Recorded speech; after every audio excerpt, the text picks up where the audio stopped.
jeux du monde numérique vous donne des formations formidables en Wolof. Pour augmenter vos connaissances, n'oubliez pas d'abonner. Les formations avec NDI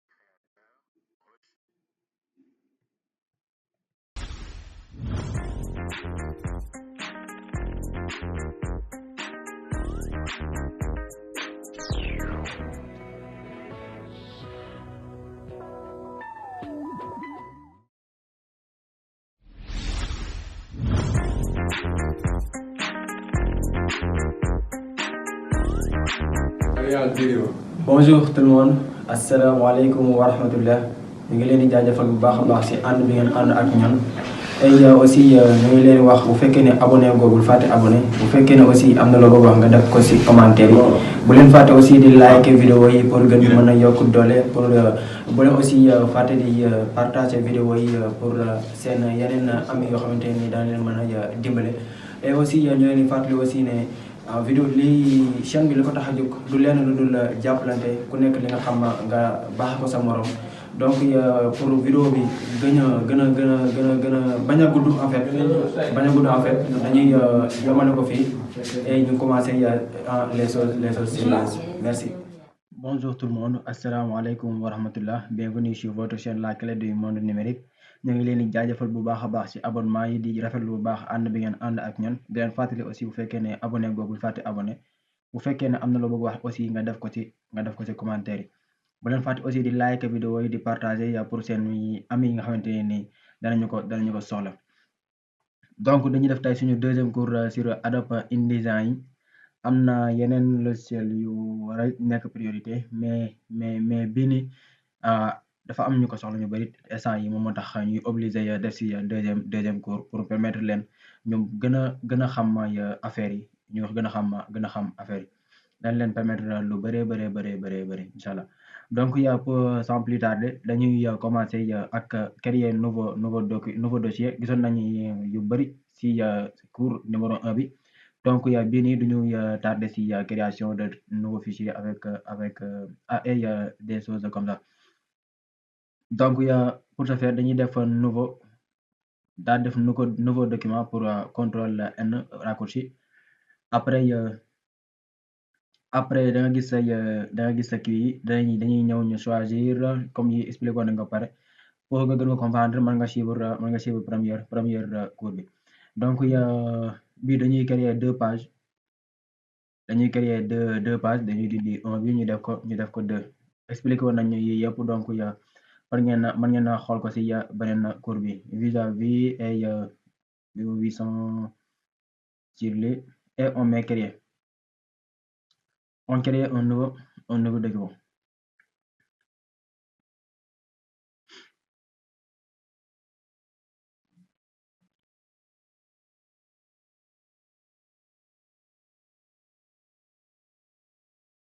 Ok créer nañu suñu nouveau document sans titre mën nañu koy enregistrer comme ça ñu bañ a réer ñu dem am habitude aussi di enregistrer à chaque fois avant ñuy commencer et tout ça c'est important. Donc contrôle S mën nañoo def contrôle S pour enregistrer format InDesign on fait tuto numéro 2. Ok on met enregistrer après mën nga gis fii enregistrer fichier enregistrer sous comme yeneen yi ou bien fichier enregistré. Ok mën nañu ñëw am nañu suñu interface bii nii pour Adobe InDesign ak Adobe yeneen logiciel yeneen Adobe yi peut-être presque ñoo bokk utilisation mais Adobe InDesign dafa mel ne moom dafa moo gën a facile à utiliser si boo comprendre en fait donc pour ñu bañ fay nekk wax bi gën a bari dañuy créer suñu ay forme. Comment on fait pour créer une forme? Donc on a deux pages nos deux pages sont ici. Donc pour créer des formes dañuy ñëw fii outil rectangle ñu jël outil rectangle mooy arrière-plan bi mën nañoo changer suñu arrière-plan comme bokkul ak Photoshop comme booy changer arrière-plan Photoshop da ngay ñëw ci plan bi nga changer couleur affaire yooyu noonu. Donc pour InDesign da ngay ñëw fii nga tracer benn forme nga utiliser ko comme arrière-plan comme changer couleur arrière-plan bi donc boo ñëwee nga teg ko fii soo ko tegee nii danga gisoo kii bi gisoo couleur gisoo dara ça veut dire que ne amul fond peut-être contour kese la am te contour dafa tuuti donc da ngay ñëw propriété ngay ñëw fii bu fekkee ne gisoo propriété boo ñëwee fenêtre da nga gis sa propriété nga coché ko ok léegi dañuy ñëw ñu changer waaw vous voyez amul fond dañuy ñëw ñu changer fond bi ak couleur bu ñuy neex comme exemple bleu bu la neex aussi mën nga defal double clic ci kaw couleur bi pour nga am yeneen couleur yi nga choisir couleur bu la neex bu le plus foncé ou quelque chose comme ça ok am nañu contour aussi fii mën nañu dindi contour bi comme ça mën nañ ko yokk mën nañ ko def sans contour ok donc dañuy ñëw ñu créer beneen am nañu fond mais am nañu beneen cadre aussi ci biir donc cadre bi mën nañu def beneen rectangle ci petit cadre bi ci biir vous voyez après cadre bi mën nañu changer fond bi ak beneen couleur bokkul ak bi donc bi mën nañu jël bleu bi pourquoi pas bleu bi vous voyez après da nga gis ne am nga lii da nga gis ne am nga lii déjà am nga benn cadre benn plan bu nice boo xamante ni da nga ci mën a travailler est-ce que vous voyez donc pour créer lu ñuy njëkkee def mooy lan créer un texte pour créer texte da ngay ñëw fii bokkul ak yeneen logiciel yi bi yëpp option la quoi xam nga des fois boo ñëwee fii nga def nii da nga mën a am possibilité texte bi gisoon nañ ci loolu noonu am na foo xamante ni boo ko woon boo ñëwee loolu doo am possibilité texte bi contrôle Z donc gisoon nañ loolu mën nga koo gisaat si cours yi passé woon donc pour def texte da ngay def zone de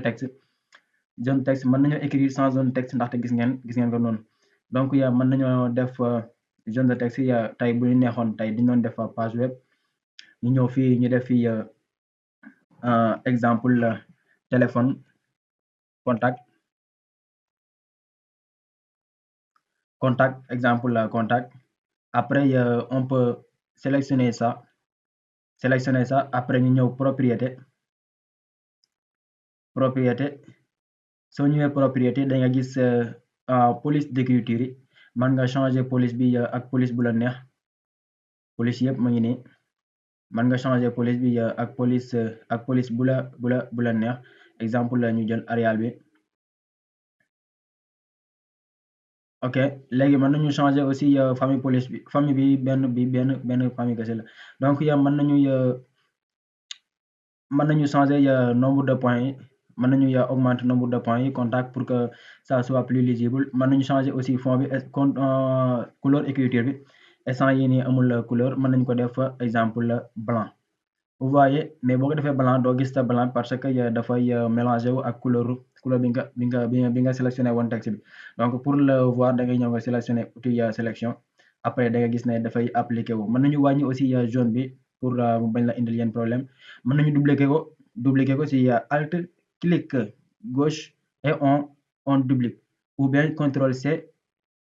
CTRL V pour dupliquer mais yaa ngi gis CTRL C CTRL V boo ko defee fu ko neex lay dem vous voyez contact et mën nañu ñëw fii ñu def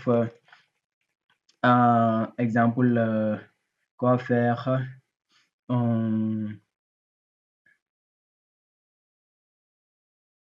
ñu def fii logo et ñu def fii boutique non ñu def fii non ñu def fii équipe ok exemple la quoi mën ngeen ko remplacer ak lu leen neex mën nañu yokk mën nañu wàññi mën nañu def lu leen neex ngeen aligner ko vous voyez ce que ça donne pour le moment donc mën nañu créer aussi ay forme lii mën nañu créer aussi ay yeneen forme après moo leen aussi nu ñuy defee exemple tey bi comme bouton ay quelques boutons mën nañu jël outil rectangle ñu daal créer fii benn rectangle comme genre benn rectangle et ñu def ko fond blanc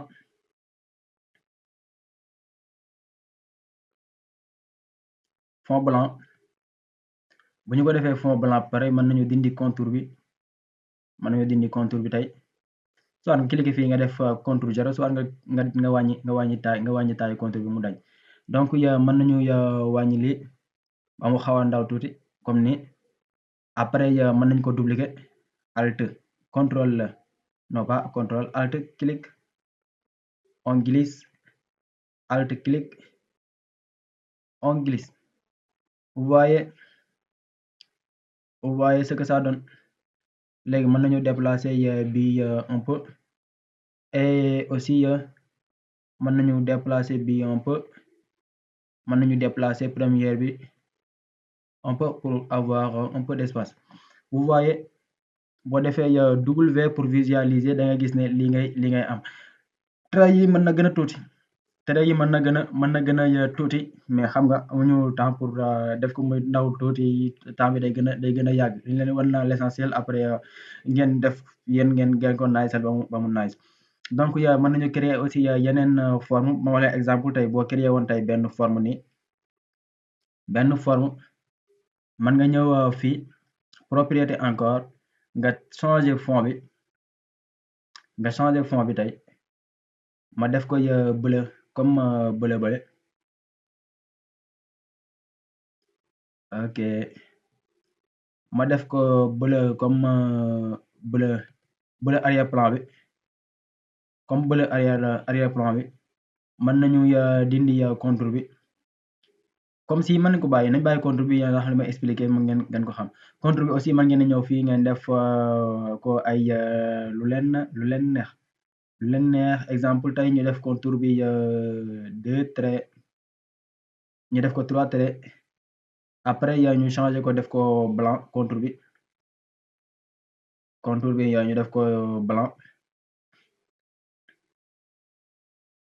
ñu def ko blanc exemple ñu wàññiwaat kii bi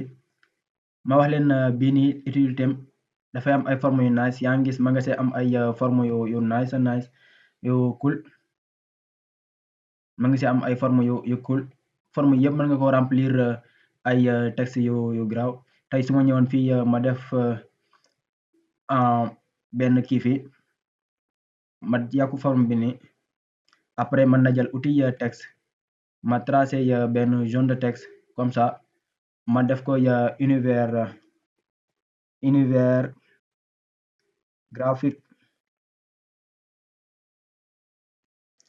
univers graphique mën nañu yokk ko ak fu ma leen waxoon bi ko yokkee propriété après propriété on clique ici pour augmenter sa taille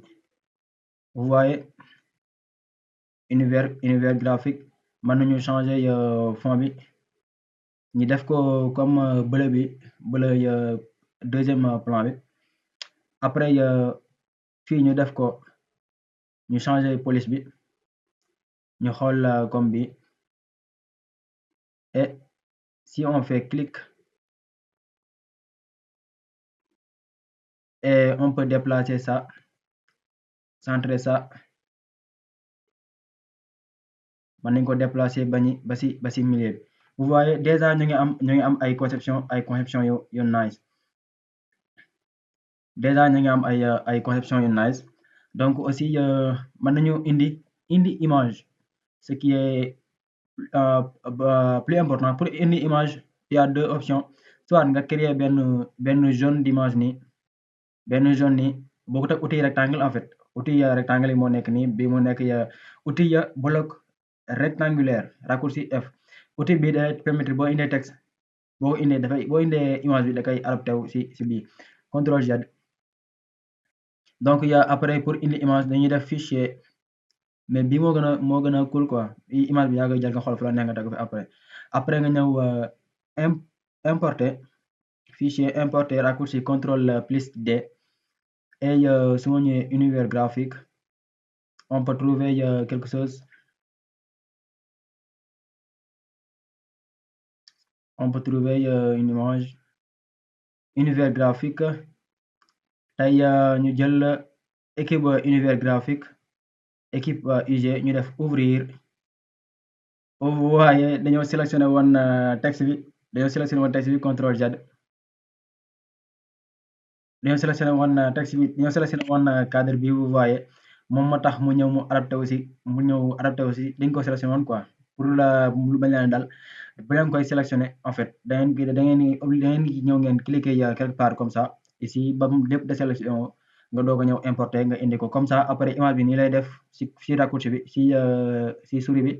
léegi yow yaa xool fu la neex nga teg fa sa image exemple ni ma designé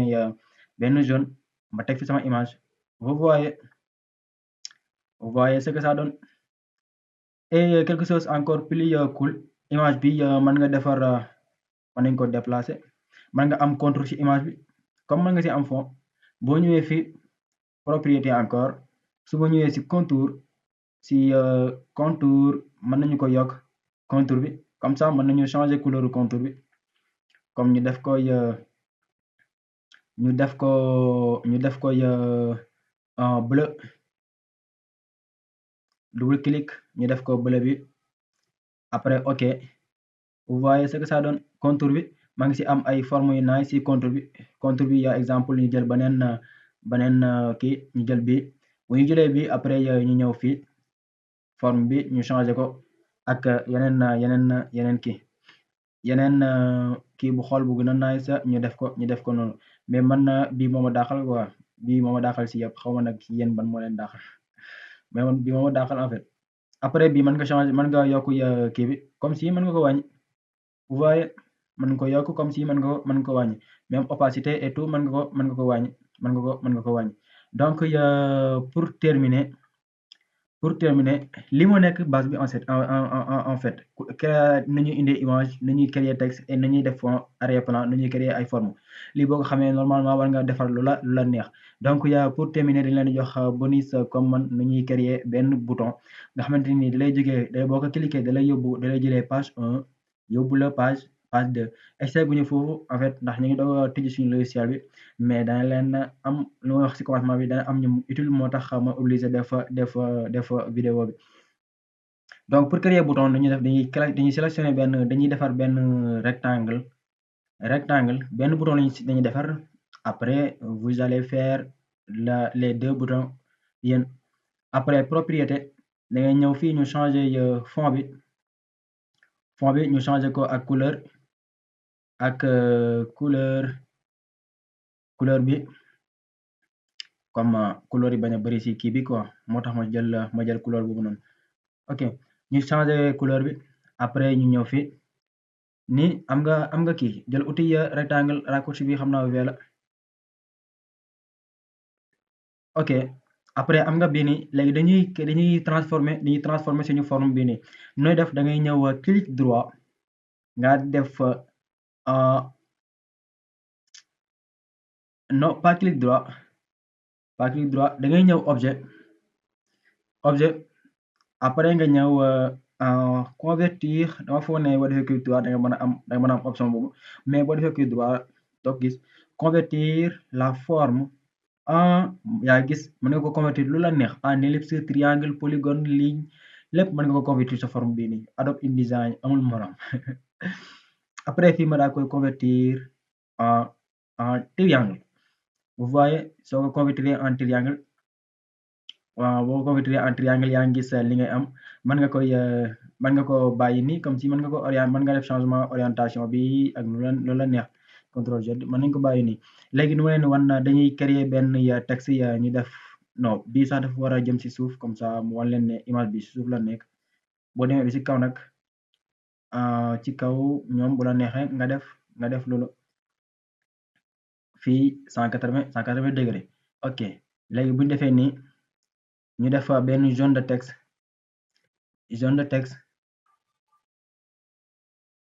ñu def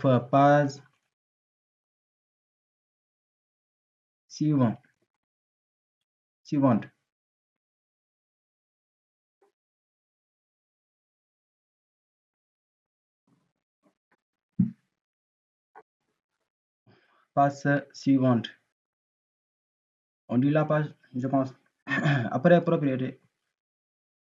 là pas d'importance ok ñu yokk suñu kii bi jërul ñu si sonn en fait comme dama leen expliquer après vous allez faire ñu def ni après mën nga def sélection ñoom ñaar da ngay def shift nga sélectionné leen ñoom ñaar après mën nga leen associer on a associé les deux soo déplacé ñëppay déplacé wu soo bàyyee ñëppay toog léegi bi mën nga def clic droit nga ñëw objet interactif convertir en bouton ou bien nga ñëw fii objet interactif convertir en bouton vous voyez après fii da ngay ñëw nga ne ko lan ci plus bi nga ne ko dama bëgg nga atteindre la page suivante fii am na atteindre la première page ak atteindre la dernière page su fekkee da nga def atteindre la première page nga fekk da nga am 4 pages boo ñëwee te fii atteindre la dernière page boo ñëwee 3 pages ci biir doo ko gis day jógee 1 dem 4 jógee 4 dem 1 donc à éviter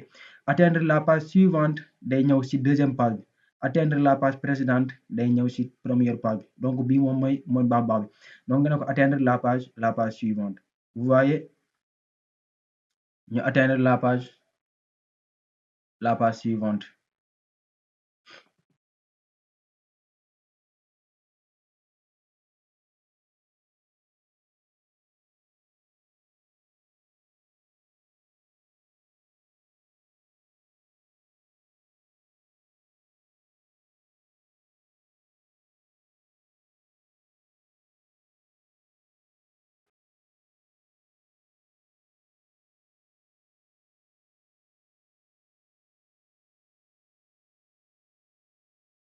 vous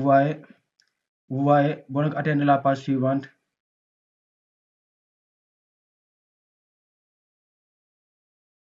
nga ne ko atteindre la page suivante donc am na page précédente moo nekk nii léegi page suivante moo nekk nii mais amul dara quoi léegi dañuy def benn objet nii pour mën leen wan ne